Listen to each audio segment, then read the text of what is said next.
시편 73편 22절에서 25절입니다. 제가 가지고 있는 성경은 구약성경 854페이지에 있습니다. 제가 봉독해 드리겠습니다. 22절입니다. 내가 이같이 우매무지함으로 주 앞에 짐승이오나 내가 항상 주와 함께 하니 주께서 내 오른손을 붙드셨나이다. 주의 교훈으로 나를 인도하시고 후에는 영광으로 나를 영접하시리니. 우리 25절 같이 읽도록 하십시다. 하늘에서는 주 외에 누가 내게 있으리요 땅에서는 주밖에 내가 사모하리 없나이다. 아멘. 오늘 귀한 말씀 우리가 매월 한 마지막 주, 넷째 주 정도에는 또 우리 선교적인 메시지들을 함께 듣게 되는데요. 오늘 하나님 앞에서 부끄러움이란 제목으로 우리 김현우 전사님 나오셔서 말씀 전해 주실 때 많은 은혜 받으시기 바랍니다.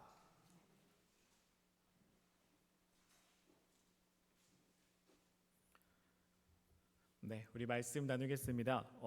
저는 다음 세대에서 설교를 하는 제 모습을 곰곰이 살펴보니까요, 질문을 참 많이 하더라고요. 그래서 오늘 말씀을 나눌 때에도 질문을 먼저 함께 하고 그러고 나서 함께 시작해 보려고 합니다. 여러분 한번 생각해 보셨으면 좋겠어요. 여러분들이 생각하기에 선교하기에 가장 어려운 사람은 어떤 사람일까요? 조금 질문을 바꿔보자면, 여러분들이 지금까지 이제 신앙생활을 하면서 전도를 했을 때 가장 전도하기 힘들었던 사람이 어떤 사람이었나요? 가족. 네, 맞습니다. 가족이에요. 맞아요. 혹시 여러분들은 또 어떤 생각을 갖고 계신가요? 저는 이런 사람이 가장 어렵더라고요. 아쉬운 것이 없는 사람에게 복음을 전하는 게 참 어렵더라고요. 제가 캄보디아에 있으면서 대학생 사역을 할 때였습니다. 저는 이제 나름 대학생, 현지에 있는 그 대학생 친구들과 비슷하게 입으려고 옷도 이제 조금 허름한 거를 이렇게 입어요. 머리도 이제 안 잘라가지고 지금도 안 잘랐지만 더부룩하게 이렇게 하고 갑니다. 그리고 50cc짜리 오토바이, 가장 작은 오토바이를 타고 탁탁탁탁탁탁탁 하면서 대학교를 갑니다. 그리고 주차를 하고 친구들을 만나요. 그래서 같이 음료수 한 잔 마시면서 이런저런 얘기하고 이제 하나님의 얘기도 꺼내줍니다. 근데 그럴 때 옆에서 꼭 쳐다보는 한 사람이 있었어요. 한 대학생이 있었어요. 그 친구는 굉장히 잘 사는 친구였나 봅니다. 그리고 머리도 좋았던 것 같아요. 캄보디아에서 가장 좋은 대학교에 다니는 친구인데 옷도 아주 좋은 것만 입고 다니고요. 그 친구가 타는 오토바이는 제가 타는 50cc짜리 아주 조그만 오토바이와 다르게 거의 이렇게 타고 다니는 오토바이를 타고 다니더라고요. 그리고 그 친구 주변에는 항상 한 대여섯 명의 무리들이 항상 그 친구를 따라다녔습니다. 저도 그 친구에게 관심이 생겼어요. 그래서 말씀을 전하려고 했습니다. 그래서 한번 다가갔죠. 근데 그 대학생 친구가 저에게 했던 반응은 복음에 대한 관심이 아니었습니다. 오히려 비웃음이었고 저뿐만 아니라 제가 믿는 하나님 또한 비웃었습니다. 그리고 제가 복음을 전하는 그 행위 자체를 비웃더라고요. 우리 삶 가운데 복음을 전하기 아주 어려운 사람들은 바로 이런 사람들이었습니다. 그리고 가진 것들이 많은 사람들은 때로는 우리의 부러움을 사기도 합니다. 오늘 우리가 함께 읽었던 성경 말씀의 저자는 아삽이라는 인물입니다. 여러분들 시편 73편 성경의 위에 보면은 부제목 보이시죠? 아삽의 시라고 써 있는 걸 볼 수 있습니다. 이 아삽은 소위 말해서 금수저인 사람입니다. 이 사람은요, 성경에 어떻게 나타났냐면 다윗과 솔로몬 시대의 찬양 단장이라고 표현되고 있어요. 그리고 역대상에 표현된 말씀으로는 언약궤 앞에서 재금을 켜는 자라고 설명하고 있습니다. 우리 한번 상상해 볼까요? 그 이스라엘 백성들이 항상 하나님 앞에 나아가기에 성전 앞에 나아가서 하나님을 찬양하는데 그 성전 바로 앞에서 모든 이스라엘 백성들을 대표해서 찬양을 인도하고 찬양을 짓고 하나님 앞에 찬양하는 사람이었습니다. 얼마나 보기에 좋았을까요? 사람들이 얼마나 그 사람을 좋아했을까요? 또 그것뿐만 아닙니다. 그 아삽이라는 사람은요, 우리가 지금 읽고 있는 시편 50편 그리고 73편, 74, 75, 76, 77 해서 83편까지 총 12편의 시편을 작곡한 사람이기도 합니다. 그리고 그의 자손은 그를 따라서 지속해서 성전에서 찬송을 부르는 사람들로 세워졌습니다. 우리가 이것만 생각해봐도 이 아삽이라는 사람이 얼마나 훌륭하고 얼마나 부러워할 만한 사람이었나요? 근데 이 아삽이라는 사람도 오늘 성경 말씀에 자신의 고백에 따르면은 아주 자신의 신앙에서 넘어질 뻔한 사건들이 있었던 것 같습니다. 2절을 제가 한번 읽어보겠습니다. 앞에 감사합니다. 나는 거의 넘어질 뻔하였고 나의 걸음이 미끄러질 뻔하였으니, 이것이 자신의 신앙에 대한 표현이었어요. 왜 그랬냐? 바로 그 사람은 3절에 이렇게 나옵니다. 이는 내가 악인의 형통함을 보고 오만한 자를 질투하였음이로다 라고 얘기합니다. 아니, 아무리 봐도 이렇게 흠잡을 데가 없는 사람인데, 대단한 사람인데, 그 아삽이 어떤 사람을 보고 질투했을까요? 그 어떤 모습을 보고, 그 악인들의 어떤 모습을 보고 나도 저렇게 되고 싶다라고 얘기했을까요? 바로 악인들이 누리는 형통함을 보고 질투했었습니다. 성경에는 계속해서 이렇게 나오고 있어요. 쭉 12절까지 여러 모습을 담고 있는데, 악인들이 누리는 형통은 바로 이런 것이었습니다. 죽을 때에 고통이 없었다. 그 힘이 강건했다. 죽을 때에도 그 힘이 강건했다. 그리고 5절에 사람들이 당하는 고난이나 재난이 없었다. 7절에는 소득이 소원보다 많았다. 얼마나 좋을까요? 내가 바라는 것 다 해도 그것보다 더 많은 것들이 우리 가운데 있다면 얼마나 좋을까요? 12절에는 이렇게 얘기하고 있어요. 항상 평안하고 재물은 계속 불어났다.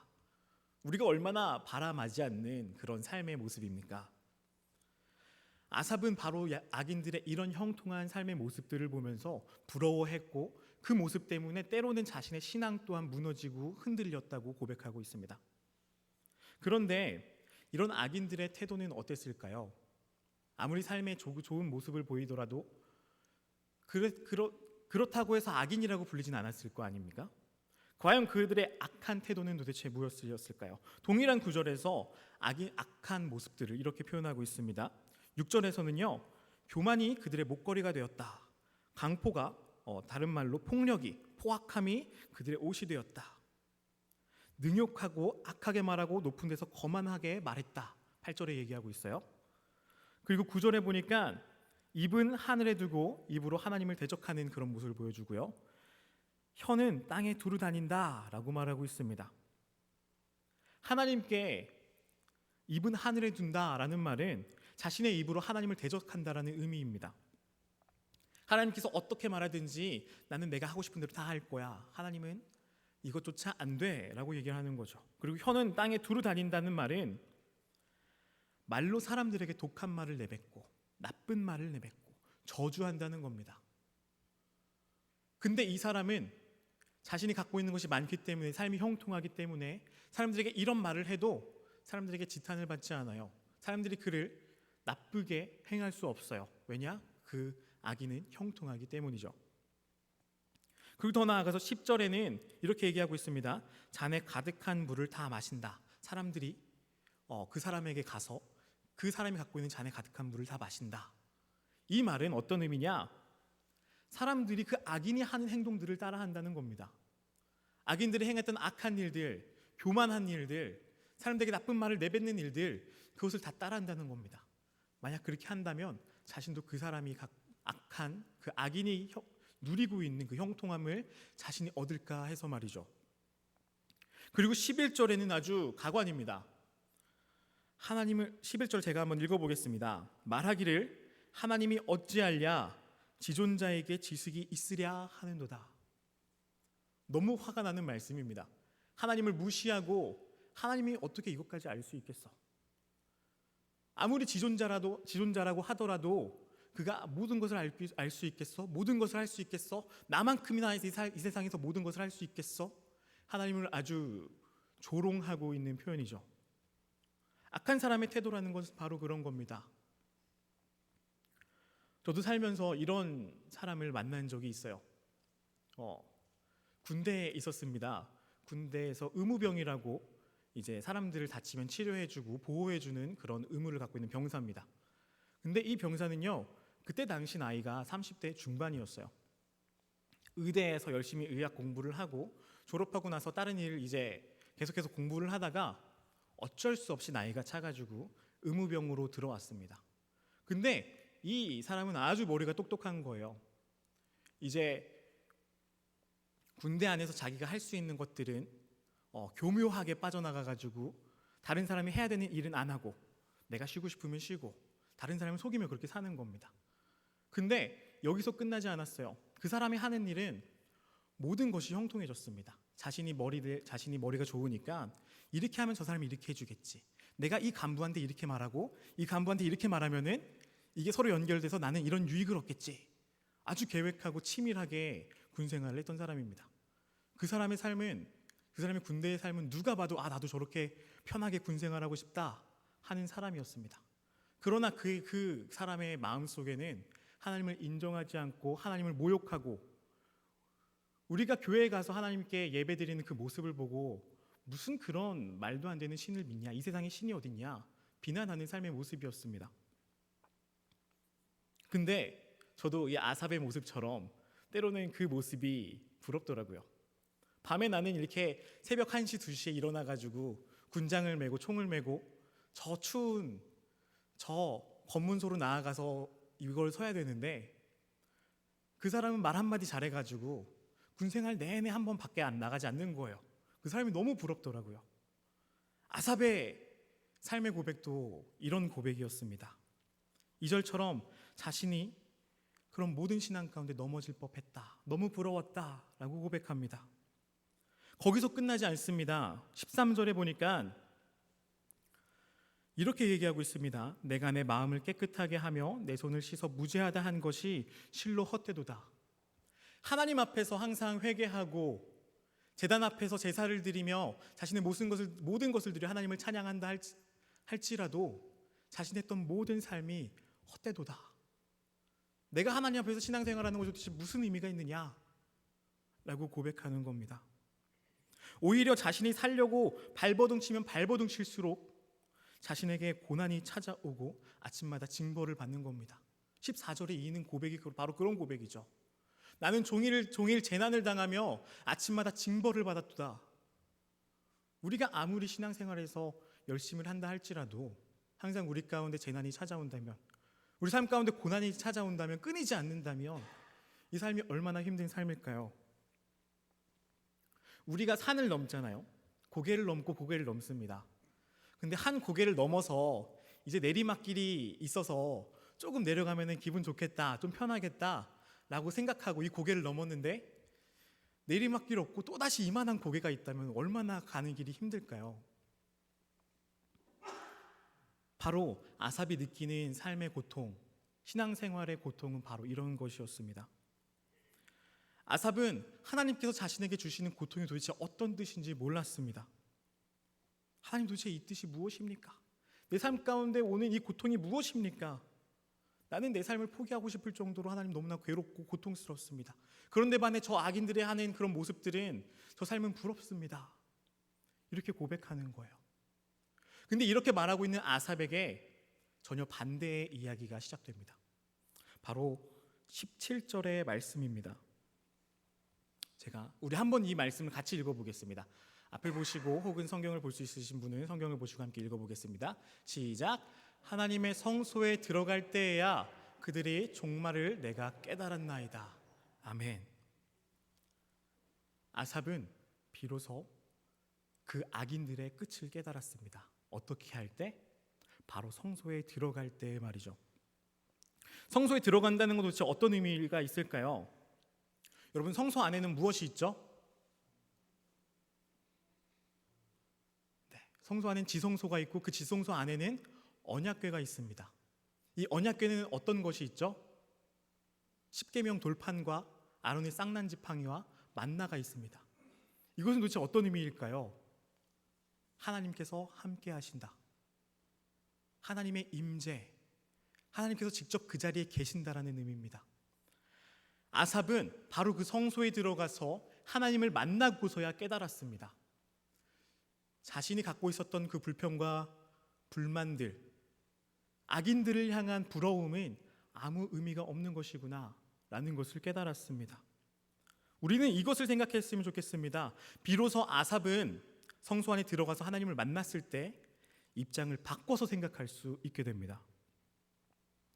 어떤 입장일까요? 자신의 입장에서 봤을 땐 자신은 아무리 의롭게 삶을 살아도, 신앙생활을 열심히 해도, 하나님을 찬양해도, 하나님께 제사 드리고 나의 모든 죄를 깨끗이 해도 내 삶은 괴로움이 가득했다. 그러나 악인들은 아무리 악하게 사는데도 삶이 형통했다. 내 시선으로 봤을 땐 그렇습니다. 그러나 하나님을 만나고 하나님에서 시선을 봤을 땐 이것이 바뀐 겁니다. 하나님의 입장에서는 악인들이 갖고 있는 것이 아무것도 아닌 겁니다. 그들이 누리는 것, 재산이 많고 자신들의 몸에 힘이 있고 그 어떤 것이 오더라도 내가 다 물리칠 수 있다라는 것, 그 힘, 하나님 보시기엔 그건 아무것도 아니었습니다. 그리고 그 악인들이 누리는 그 영롱한 시간들, 누가 봐도 빛나는, 찬란히 빛나는 그 시간들, 하나님이 보셨을 때는 아주 잠깐의, 눈 깜빡할 만한 아주 잠깐 찰나의 시간이라는 겁니다. 그리고 그런 악인들을 향한 하나님의 뜻, 하나님의 계획은, 하나님의 선포는 바로 파괴와 진멸입니다. 아삽은 이것을 깨달았습니다. 그래서 아삽은 이 뒤에 이렇게 고백하고 있습니다. 22절에서 25절입니다. 오늘 우리가 함께 읽어본 말씀입니다. 제가 읽어보겠습니다. 22절부터 내가 이같이 우매무지함으로 주 앞에 짐승이오나 내가 항상 주와 함께하니 주께서 내 오른손을 붙드셨나이다. 주의 교훈으로 나를 인도하시고 후에는 영광으로 나를 영접하시리니 하늘에서는 주 외에 누가 내게 있으리요 땅에서는 주밖에 내가 사모할이 없나이다. 바로 이것이 하나님을 만나고 하나님께서 보여주시는 그 시선을 돌이켰을 때 그것을 깨달은 아삽의 고백입니다. 하늘에서는 주 외에 누가 내게 있으리요 땅에서는 주밖에 내가 사모할이 없나이다. 아삽은 자신의 모습을 깨달았습니다. 나 자신도 악인들과 다를 바 없는 짐승이구나. 만약 자신이 그 악인들처럼 형통함을 누렸다면 나도 그 사람들처럼 하나님을 욕하고 교만하게 행동했을 것이다. 나도 저 악인들처럼 사람들을 무시하고 하나님을 무시했을 것이다.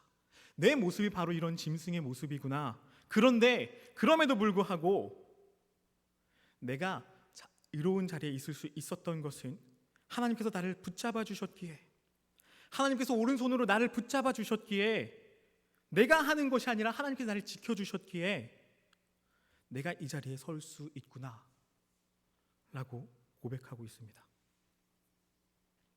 그리고 나서 25절에 이렇게 고백하는 겁니다. 하늘에서는 주 외에 누가 있으리요 땅에서는 주밖에 내가 사모할이 없나이다.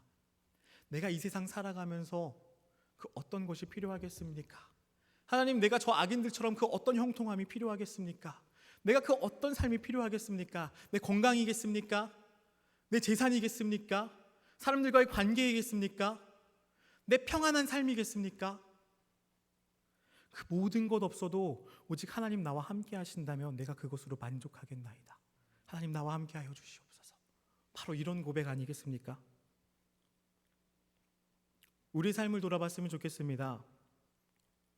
우리도 아무것도 모르면서 하나님께 불평불만만 늘어놓는 우리에게 바로 이 고백이 가장 필요한 고백이 아니겠습니까?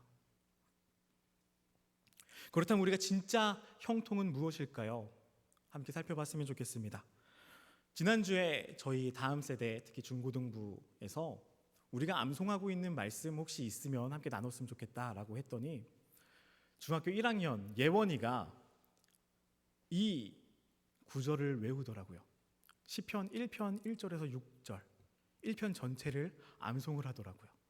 우리 이 구절을 따라가면서 하나님께서 주신 형통이 무엇인지 한번 곰곰이 생각했으면 좋겠습니다. 이 구절 함께 천천히 함께 다 같이 읽어보겠습니다. 시작. 복 있는 사람은 악인들의 꾀를 따르지 아니하며 죄인들의 길에 서지 아니하며 오만한 자들의 자리에 앉지 아니하고 오직 여호와의 율법을 즐거워하여 그의 율법을 주야로 묵상하는도다. 그는 시냇가에 심은 나무가 철을 따라 열매를 맺으며 그 잎사귀가 마르지 아니함 같으니 그가 하는 모든 일이 다 형통하리로다. 악인들은 그렇지 아니하며 오직 바람에 나는 겨와 같도다. 그러므로 악인들은 심판을 견디지 못하며 죄인들이 악인들의 모임에 들지 못하리로다. 무릇 의인들의 길은 여호와께서 인정하시나 악인들의 길은 망하리로다. 아멘. 이 긴 구절을 중학교 1학년 친구가 다 암송을 했었습니다. 이 시편 1편의 고백은 도대체 어떤 말씀인가요? 이 시편 1편에서 말하고 있는 형통함은 어떤 것인가요? 형통함은 바로 이런 것이라고 말하고 있습니다. 하나님의 말씀을 따라서 하나님의 말씀 안에서 사는 것, 이것을 형통이라고 말하고 있습니다. 요셉의 삶을 생각해 봅시다. 저 어렸을 때 청소년기에 형들의 모함을 받아서 저 나라로 팔려갑니다. 애굽으로 팔려갑니다. 그것이 형통한 삶입니까? 팔려가서 보디발의 집에서 살 때 그 보디발의 아내의 그 유혹을 뿌리쳤다고 모함을 얻어서 감옥에 갔습니다. 이것이 형통한 삶입니까? 거기서 끝나지 않죠. 감옥에서 사람들의 부탁을 들어주고 꿈을 해몽해 줬습니다. 그런데 꿈의 해몽을 받아서 다시 높은 관직으로 올라간 그 사람들이 요셉을 기억하지 못하고 몇 년 동안 계속해서 그 감옥 가운데 있었던 그 삶이 형통한 삶입니까? 우리는 그러나 요셉의 삶이 형통한 삶이라는 것을 알고 있습니다. 왜냐하면요, 창세기 39장 3절입니다. 여호와께서 요셉과 함께 하심으로 그가 형통한 자가 되어 그의 주인 애굽 사람의 집에 있으니. 무엇 때문에 형통합니까? 여호와께서 그와 함께 하신 것 때문에 형통한 겁니다. 시편 1편의 고백처럼 우리의 삶이 어떤 모습을 취할지라도, 때로는 우리가 가진 것이 없더라도, 때로는 우리의 육신에 고통이 있을지라도, 질병이 있을지라도, 사람들이 우리를 무시하고 괴롭힐지라도, 사람들이 우리 가운데 손가락질할지라도 우리의 삶에 하나님께서 함께 하시기에 우리의 삶은 형통한 겁니다. 왜냐? 요셉의 삶이 형통했던 것처럼 말입니다. 이런 형통한 사람의 삶은 어떤 태도를 져야 될까요? 우리가 이 마지막 한 가지만 나누고 말씀을 정리하려고 합니다. 우리는 어떤 삶을 살아야 될까요? 겸손해야 합니다. 우리는 항상 하나님 앞에서 부끄러움을 기억했으면 좋겠습니다. 우리가 얼마나 못난 모습인지 잊지 말아야 됩니다. 아삼 역시, 그 잘난 아삼 역시 그 악인들이 누렸던 그 형통함을 따라간다면 하나님을 버리고 하나님을 믿는 이들을 조롱했을 거라는 자신의 고백처럼 우리도 우리의 모습을 기억해야 됩니다. 하나님께서 우리를 붙잡아 주시지 않는다면 여전히 우리의 모습은 죄악되고 짐승과 같은 모습입니다. 얼마나 부끄러운 모습입니까? 우리는 이 모습을 기억하면서 겸손해야 합니다. 순전한 기독교를 쓴 C.S. 루이스는 이렇게 얘기하고 있습니다. 기독교는 낭패감에서 시작하는 종교. 다른 말로 표현하면요, 우리는 아무것도 할 수 없는 무능함을 인정하는 것에서부터 신앙이 시작된다라는 겁니다. 우리 기독교의 신앙의 시작은 우리의 죄된 모습을 인정하고 그 모습을 바로 바라볼 때부터 시작됩니다. 그리고 우리 그런 죄악된 모습을 인정하고 우리의 삶을 예수님께 맡길 때 하나님은 우리를 만나주시고 우리의 신앙은 시작됩니다. 우리는 이것을 기억했으면 좋겠습니다. 우리는 신앙생활을 오래 했습니다. 우리는 이미 하나님에 대해서 많이 알고 있습니다. 성경에 대해서 많이 알고 있습니다. 어떻게 하면 교회가 잘 굴러가는지, 어떻게 하면 헌신을 잘할 수 있는지, 봉사를 잘할 수 있는지 우리는 알고 있습니다. 그리고 때로는 그렇게 신앙생활을 하고 있습니다. 근데 이 신앙생활의 모습보다 더 중요한 건 우리의 마음입니다. 우리가 하나님 앞에서 처음에 그랬던 그 철저하게 회개했던 우리의 부끄러운 그 모습을 기억해야 할 겁니다. 우리가 이 부끄러움을 기억하지 못한다면 우리가 아무리 하나님 앞에 예배하고 헌신한다고 해도 그것은 우리의 진짜 신앙의 모습이 아니라 우리의 교만함일 뿐입니다. 우리의 선교도 마찬가지입니다. 우리의 선교도 겸손함에서부터 시작해야 합니다. 우리가 가진 것으로 선교를 하는 것이 아닙니다. 우리가 잘난 것으로 선교를 하는 것이 아닙니다. 오히려 선교지에서 복음을 들어야 될 그 사람이 우리보다 더 잘 삽니다. 오히려 그 사람들이 우리보다 더 똑똑합니다. 그 사람이 더 형통하게 살고 있습니다. 우리가 그들에게 자랑할 것은 아무것도 없습니다. 우리가 전해야 될 것은 우리가 잘 먹고 잘 사는 그것이 아니라, 형통함이 아니라, 그들이 말하는 형통함이 아니라 우리 기독교의 형통함, 하나님께서 함께 하신다는 것, 그리고 우리의 부끄러움을 기억하면서 겸손히 우리를 사랑하신 그 하나님의 오른팔, 그것을 기억하고 전하는 것, 바로 그것이 우리가 전해야 될 우리의 자세일 겁니다. 우리 다 같이 기도하겠습니다.